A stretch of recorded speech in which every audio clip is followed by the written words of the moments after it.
Portion है इसको हम कहते हैं इंजेक्शन पोर्ट, ये वाला। तो ये वाला हिस्सा हमेशा इस पर दो कार्य करते हैं। एक तो ये कि इसको हम टेम्परेचर देते हैं कम से कम हम 250 या 300 हम इसको टेम्परेचर देते हैं, एडजस्ट करते हैं उसको। ये टेम्परेचर जो होती है ये कांस्टेंट होती है। इसके अलावा जो यहाँ पे प्रेशर भी होती है, क्योंकि वो हमारा जो संपर्क 250 पे जो है ना वो एकदम गैसियस फॉर्म में कन्वर्ट होती है, तो वो ऊपर से हम प्रेशर देते हैं 70 kPa या मतलब हाँ, तो मतलब रूटीन में हम 70 देते हैं, तो वो प्रेशर देते हैं कि वो मतलब बाय स्प्रेड ना हो, तो वो नीचे जाते हैं। इसके नीचे जो है ना हम जाते हैं यहाँ पे कॉलम लगा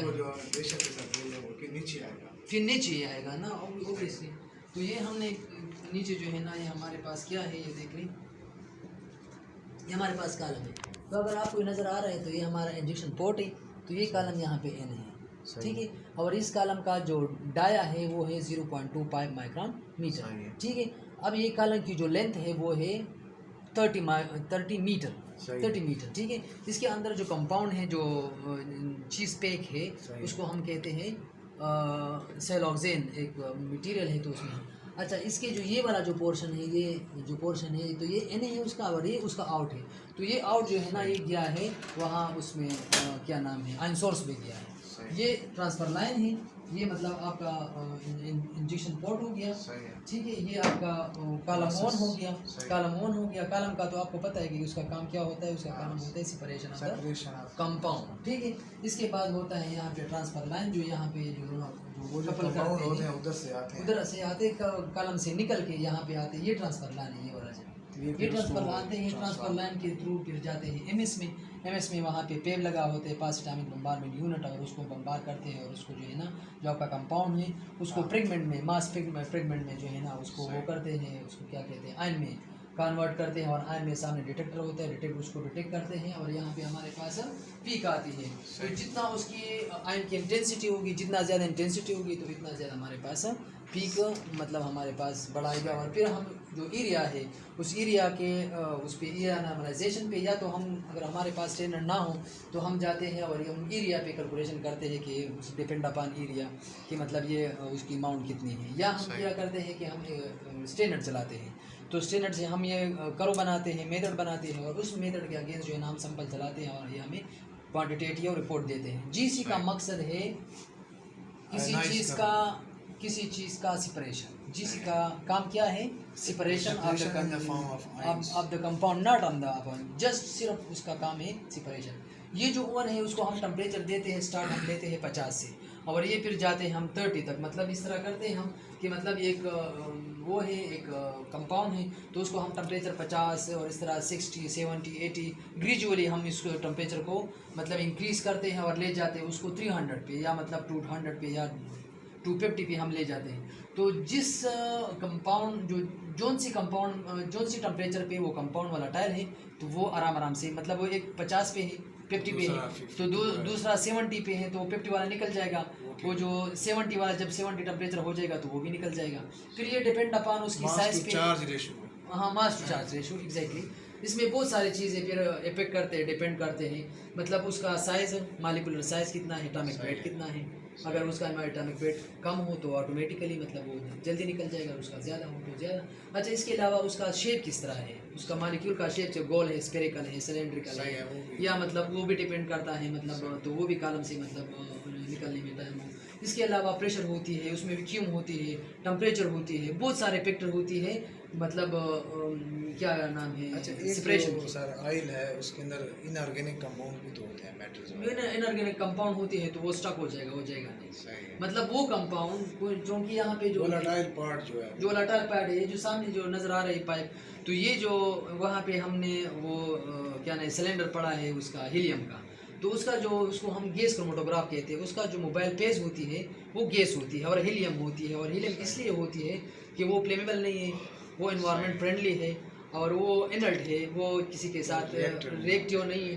तो इसलिए हम जो है ना हम जो मोबाइल पेज है तो वो हम वो यूज़ करते हैं, हीलियम गैस यूज़ करते हैं। तो जब ये इंजेक्शन होती है तो आपका जो ऑर्गेनिक जो कंपाउंड होती है वो उसी टाइम 250 टेम्परेचर है तो वो गैसियस फॉर्म में, अगर वो गैसियस फॉर्म में कन्वर्ट नहीं होगा तो आपका मोबाइल पेज तो गैस है तो वो तो ऑटोमेटिकली वो जाएगा किस तरह, जो कि आपके पास तो लिक्विड पेज नहीं है, वो सॉलिड फॉर्म में। एग्जैक्टली।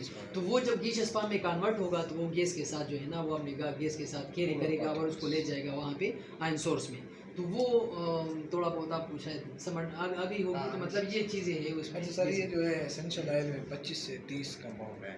नहीं 25-30 कंपाउंड, इसमें 500 कंपाउंड भी हो सकते हैं। अच्छा, 30 तो कंपाउंड सबका स्पेक्ट्रम आएगा या? यस, पर अब इस तरह है Reading जो है, नहीं, किस तरह इसमें इस तरह है ना कि एक तो इस तरह होते हैं कि वो अननोन कंपाउंड है वो तो नहीं आएगा, क्योंकि उसमें लाइब्रेरी होती है, नेस्ट लाइब्रेरी है, nest institute of science and technology एक लाइब्रेरी उसने वो क्या है तो वो हमसे उससे आइडेंटिफाई करते हैं।